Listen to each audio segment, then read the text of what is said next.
যারা ভাবেন এই শুধু আইফোনেই সম্ভব তাদেরকে ভুল প্রমাণ করে দিয়ে অ্যান্ড্রয়েডে আজকে দেখিয়ে দেবো ক্যাপকাট দিয়ে।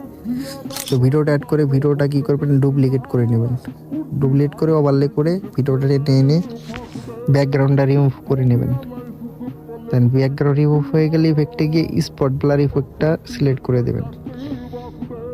দেন এটা অ্যাডজাস্ট করে কি করবেন, মেন ভিডিওতে ক্লিক করে এটা অ্যাডজাস্টে যাবেন। যাওয়ার পরে স্যাচুরেশন ফুল করে দেবেন, বিলিয়েন্স বাড়িয়ে দেবেন, শার্পনেস ক্যালোরিটি অ্যান্ড হাইলাইটটা একটু কমিয়ে দেবেন, শ্যাডোটা একটু বাড়িয়ে দেবেন, ট্যাম্পটা একটু প্লাস করবেন, হিউইকটা একটু মাইনাস করবেন। দেন এইচএসএলে গিয়ে এগুলা হাই করে দেবেন। এই তিনটা জিনিস হাই করে দেবেন। দেন ব্যাকগ্রাউন্ড এডিট আপনার হয়ে যাবে আইফোনের মতো। তারপর হচ্ছে আপনার ফেসের এডিট। তো ওভারলে ভিডিওতে এটা অ্যাডজাস্টে গিয়ে স্যাচুরেশন বাড়িয়ে দেবেন, বিলিয়েন্স বাড়িয়ে দেবেন, শার্পনেস ক্যালোরিটি দেন শ্যাডোটা বাড়িয়ে দেবেন, ট্যাম্পটা একটু মাইনাস বা প্লাস করবেন ভিডিও অনুযায়ী। দেন এইচএসএলে গিয়ে এখান থেকে ফেসের এডিটটা করে নেবেন। দেন আপনার হয়ে যাবে একদম সেম আইফোনের মতো এডিট আপনার হয়ে যাবে।